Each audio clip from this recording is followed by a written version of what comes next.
Halo, selamat datang di channel kesayangan kita. Kali ini Mimin mau menceritakan film keren di mana lokasi syutingnya ternyata di Indonesia, negara kita tercinta. Tepatnya di Pulau Kalimantan. Film ini banyak di-request teman-teman semua.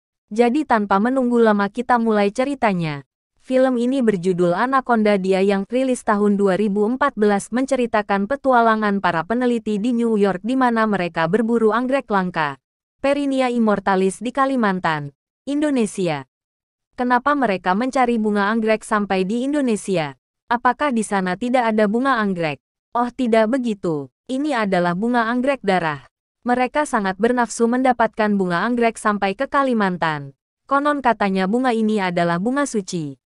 Sesuci mukena lebaran. Bunga ini katanya bisa menyembuhkan segala penyakit, bahkan bisa memperpanjang umur manusia. Manusia bisa hidup lebih lama dan hidup sehat, bahagia, sentosa, aman, damai, dan tentram. Selain itu, bisa menjadikan yang punya sebagai miliarder, karena harganya yang fantastis. Proyek penelitian mereka ini didanai oleh perusahaan farmasi Wexel Hall. Mereka terdiri dari Dr. Jack Byron, Gordon Mitchell, Sam Rogers, Gail Stearns, dan Dr. Ben Douglas. Suatu hari di New York, Jack dan Gordon sedang presentasi untuk meyakini perusahaan agar mau mendanai mereka healing, sambil mencari bunga anggrek darah. Karena saat ini bunga itu sangat dicari, perusahaan pun butuh banyak untuk pengobatan. Mereka harus bergerak cepat karena bunga itu hanya mekar selama 2 minggu. Setelah mendapat restu perusahaan, mereka pun berangkat ke Borneo, Kalimantan, Indonesia. Saat tiba di Kalimantan, mereka menyewa perahu dan jasa pemandu Bill Johnson dan Tran Wu. Setelah mendengar misi para peneliti, Bill memiliki keraguan. Namun mereka membayar $50.000 Amerika Serikat. Sangat mahal ya. Tapi karena butuh mereka pun setuju. Besoknya sebelum berangkat datang lagi 2 orang bernama Cole dan Dr. Ben. Mereka diajak oleh Jack. Sigel terlihat tidak antusias dengan perjalanan ini. Sepanjang menyusuri kapal mukanya sangat kesal dan bete. Ketika dia mengecek kamar dan membuka lemari, tiba-tiba ada monyet lompat. Kagetlah dia. Ternyata itu bukan sembarang monyet. Itu adalah monyetnya si kapten, bernama Kong. Tidak terasa sudah malam. Mereka sedang mempersiapkan makan malam. Kong ini ikut lapar, tapi tidak boleh ambil buah yang di meja. Jalanlah dia keluar kapal untuk ambil buah yang ada di pohon. Kong tidak sadar saat ambil buah. Kapalnya sudah jalan. Tiba-tiba seperti ada sesuatu yang mengejar. Kong ngumpet di batang pohon. Terlihat ada ular super besar. Ular itu terus mengejar Kong. Akhirnya Kong memanjat pohon. Dan teriaklah dia sekuat-kuatnya. Sampai kedengeran dengan orang yang lagi makan malam di kapal itu. Mereka terkejut. Suara apa itu? Kapten bilang sesuatu ada yang dimakan. Padahal nyatanya yang dimakan itu adalah Kong, monyetnya. Pas paginya, baru semua sadar bahwa Kong tidak ada. Ada yang lagi nelfon sambil jalan mundur. Jatuh ke sungai. Berenanglah dia sambil marah-marah. Tidak terasa tangannya berdarah. Dan itu mengundang buaya datang. Akhirnya wanita itu ditolong kapten. Kaptennya yang bergelut dengan buaya. Dan buayanya kalah berhadapan dengan Bang Jago. Ampun Bang Jago, baru saja mereka santai. Tiba-tiba dikejutkan lagi dengan lompatan Kong. Ternyata Kong masih hidup dan Kong teriak-teriak panik. Tapi mereka mengabaikan Kong. Tibalah malam. Kapten bilang ke Jack air naik. Jadi mereka harus menepi dulu, tunggu aman. Kalau memaksa mereka harus keluar uang tambahan. Mereka oke GPP bayar tambahan.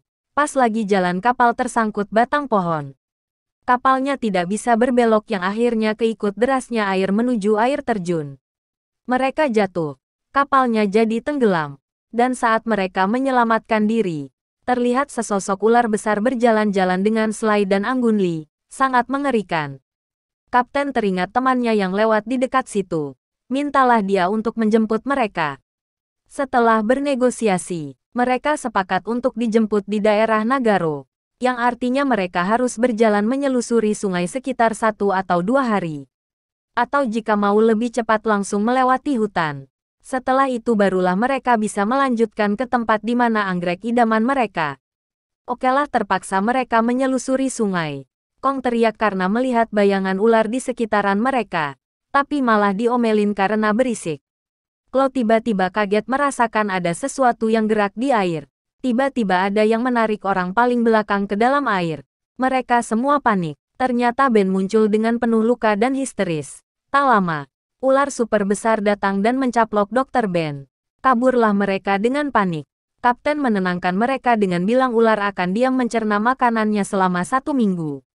Jadi sementara mereka aman. Melihat kejadian begitu, nyali mereka ciut dan meminta pulang. Tapi Jack masih kekeh ingin mencari bunga anggreknya karena sudah terlanjur sampai.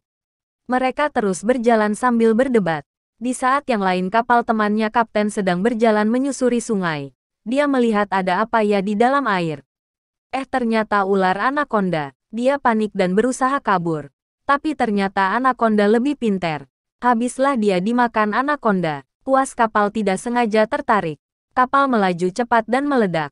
Para anggrek hunter melihat ledakan dan menghampirinya. Kagetlah mereka itu adalah kapal temannya kapten. Mereka menduga dia mabuk dan tidak sadar sampai seperti ini. Karena melihat ada botol haram di sana. Mereka kemudian mencari barang yang bisa digunakan. Saat mereka mulai menyusuri hutan, mereka kaget ada mayat si abang kapal bergelantung. Sadarlah mereka. Abang kapal tewas dimakan ular. Bukan abis mabuk. Kapten menjelaskan. Anaconda akan melepehkan makanannya jika pencernaannya tidak baik. Lalu memakannya kembali. Di sini disimpulkan berarti anacondanya ada lebih dari 1. Terlebih saat itu adalah musim kawinnya mereka. Sang jantan akan mencari betina. Di mana betina suka tempat basah berlumpur. Setelah bertemu mereka akan berkumpul dalam satu lubang dan kawin di tempat itu. Mereka pun sampai di sebuah gubuk rumah di mana ada mayat anaconda dengan robekan terbuka di perut. Terlihatlah kaki manusia di sana. Mereka makin stres. Terlebih melihat tidak ada perahu tersisa di sana. Kapten inisiatif mengajak mereka membuat perahu dayung. Jack abis cuci muka tidak sengaja melihat sisa anggrek di sana. Sadarlah Jack. Jack berdiskusi kepada temannya kenapa ular bisa sebesar itu. Bisa jadi anaconda memakan anggreknya dan bisa hidup lebih lama. Itu artinya lokasi bunga sudah dekat dari tempat mereka. Mereka makin tidak setuju dengan Jack untuk melanjutkan pencarian bunga. Mereka ingin fokus kembali dalam keadaan hidup. Garden melihat sebuah kotak berisi pistol yang disimpan Jack. Garden marah. Jack mengancam mereka harus ikut ke tujuan awal. Jack yang jahatnya melepas laba-laba beracun yang ingin dia teliti. Garden digigit laba-laba itu dan lumpuh total. Jack meninggalkan Garden dan memaksa yang lain untuk ikut pergi dengannya. Sigel mencari Garden dan menemukan Garden tergeletak duduk lumpuh. Sigel curiga dan marahin Jack. Namun di sisi lain, Garden melihat ada anaconda yang akan melahapnya. Garden tidak bisa ngomong, tidak bisa lari. Akhirnya jadi santapan ular itu. Semua orang panik dan membakar sekitar hutan. Pada saat ingin ke rakit, ternyata Jack sudah kabur dengan rakit itu. Mereka tak hilang akal. Mencoba jalan memutar di hutan. Biarlah Jack sendirian. Yang penting sisanya, yang hidup harus selamat. Saat mereka menyusuri hutan, mereka dengar desis ular lagi. Mereka berlari dan jatuh ke dalam gua. Disinilah ada salah satu yang mati disantap ular. Sementara yang lain berusaha kabur dan akhirnya menemukan jalan keluar. Di sana Cole sedang mencairkan suasana. Tiba-tiba dia dicaplok ular. Kapten mengikuti ular dan melihat Cole sedang dililit. Dan untunglah Cole bisa diselamatkan. Mereka pun terus berjalan hingga akhirnya menemukan rakit yang dibawa Jack. Jack di belakang mereka tiba-tiba menembak Kapten. Dan mengancam mereka untuk membantunya mengambil bunga itu. Jack tidak bisa ambil sendiri. Karena tepat di bawahnya bunga, ada lubang di mana para ular sedang kawin. Jack di sini sangat dibutakan dengan harta. Memaksa Sigel menyeberangi batang pohon rapuh untuk mengambil anggreknya. Sedangkan di bawahnya ular sedang kawin. Saat di arah pulang, batang pohon rapuh, Sigel yang hampir jatuh bukannya ditolong. Jack justru menyuruh Sigel melempar tas yang di dalamnya ada bunga itu. Dan mengancam akan membunuh temannya yang masih hidup jika tasnya tidak dilempar. Sigel terpaksa melempar tas. Kapten dan Jack adu pukul di mana Jack kalah karena terfokus dengan tasnya yang jatuh. Jack mengambil tasnya. Tiba-tiba laba-laba beracunnya keluar dari tas itu dan menggigit Jack. Jack lumpuh seketika dan jatuh ke dalam sarang ular. Saat mereka kabur, satu ular melihat mereka dan ingin mengejar. Claw dengan berani menembakkan api ke mulut ular. Ular jatuh ke lubang dan meledak. Semua ular di sana mati. Tanah menjadi longsor dan menutupi bunga anggrek itu.